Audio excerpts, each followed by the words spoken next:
Now let's move on to the elephant in the room, Amazon. With Amazon, I would just say it was just sheer luck.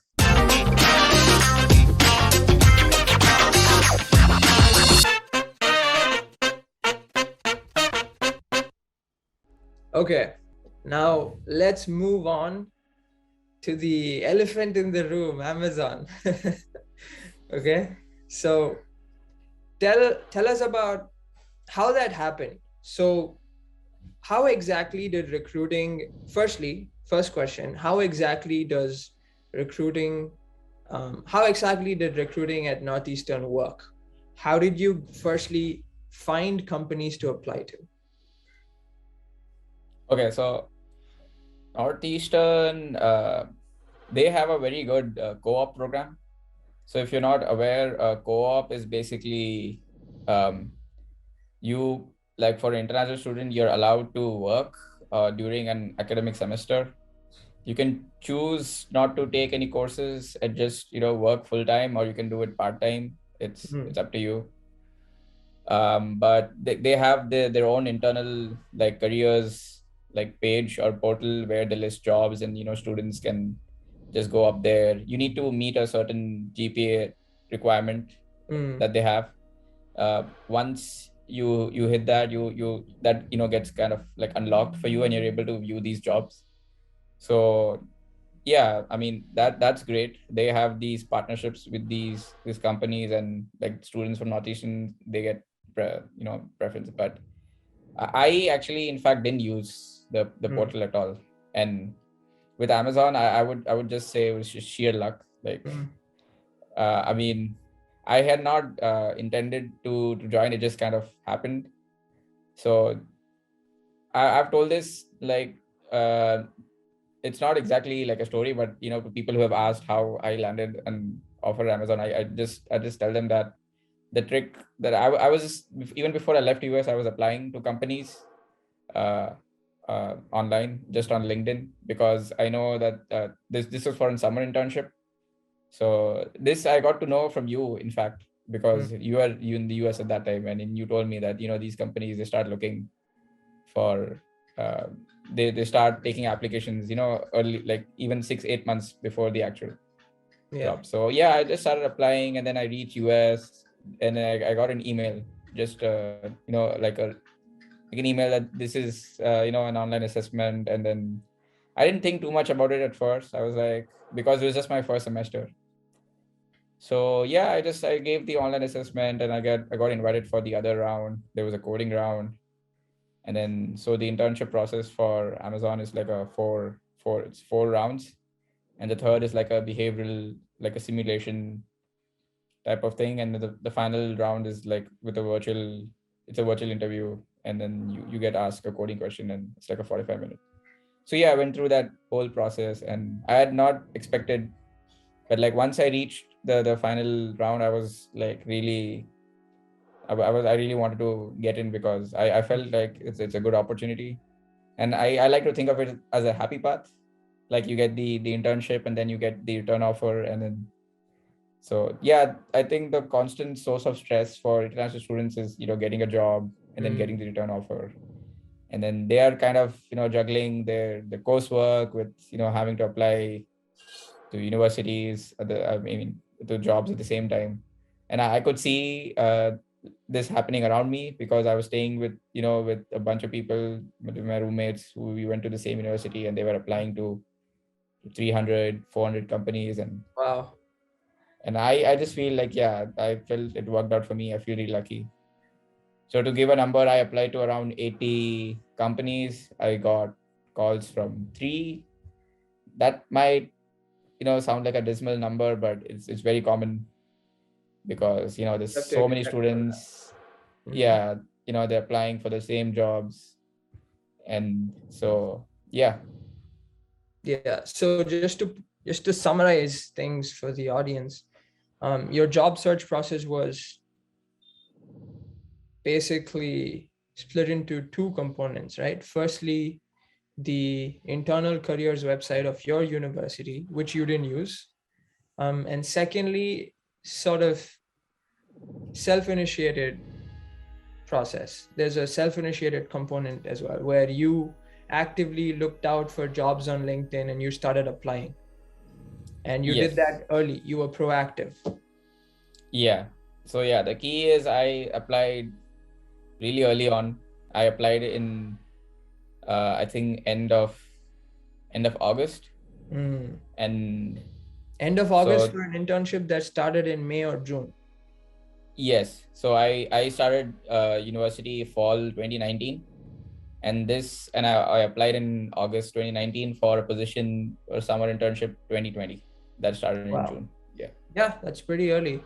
Now, there's another component as well to job search, which is referrals. So using your alum network in order to find nice opportunities and get placed. Did you make use of that?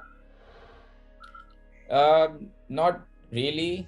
I mean, I have not used referrals personally, but I know people who have, and it's really helpful if you have seniors working for company, like the alumni. It's I would definitely encourage people to reach out, and it usually helps. It gets your application at the top of the pile. Yeah. Cool. Okay. So one other question is, there's this perception that to get into companies like Amazon, FANG companies, you have to be going to like an Ivy school or like an MIT or a Stanford or all these big brand names. What are your thoughts on that? Honestly, I would say since I'm at Amazon, I can speak for Amazon that they do not look at schools. It doesn't matter where you come from. They look at your skill set, and if you're able to clear um, their interview process, I think, yeah, you should, like, there is no discrimination based on your. Yeah. You definitely don't need to go to an Ivy League school to get a job at Amazon. In fact, yeah, I would agree to that. So one message to the audience, whoever's watching this, is don't worry about the school, just focus on building your skills, right? Would you agree with that? Yeah. Okay, what are some things students can do to increase their skills? So I would say to ask yourself this question: what is your end goal? Right? Like, if you want to build a career in software, there are lots of roles, right? To get a clarity on that first. If you want to become a software engineer, then there is no you have to write code, basically. So to become good at it is just keep writing code, find projects to do, find something interesting. If there's a particular field that you like in computer science, for example, maybe you like web development, or you like machine learning or AI, or there's so many things, to keep you busy. So just pick something, and not get lost in all. Yeah, there's just so many things on the internet. You just have to pick something and just stick with it. I would say. Okay.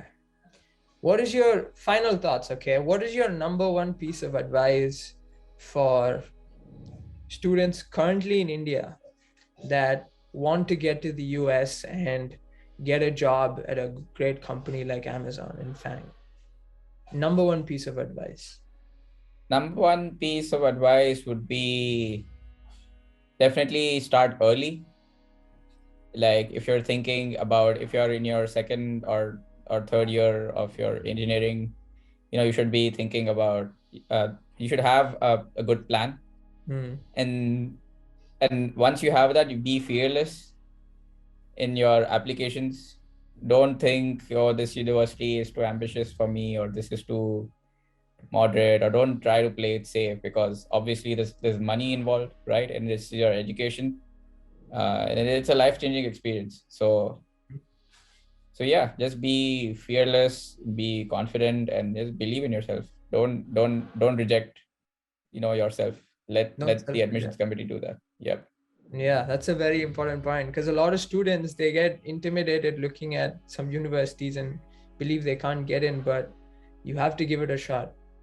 Yeah, I guess the imposter syndrome runs it's very common, I think, Yeah. among students, especially when, if you're an international student. Yeah, but like that is later. Yeah, Yeah. you should not be worrying about that. Okay, great. Okay, so how can viewers follow you or get in touch with you if they have questions? You can find me on my LinkedIn. If you just search for my name, Abdul Qadir Olia, maybe you can find that there should be a link in the description. Yeah, you can reach out to me anytime, and I will respond. Maybe not right away, but yeah, I will Yeah. make it a point to respond to every single person who reaches out. Okay, great. So everyone, I'll put a link to Abdul's LinkedIn profile in the description, and plans on starting your own YouTube channel?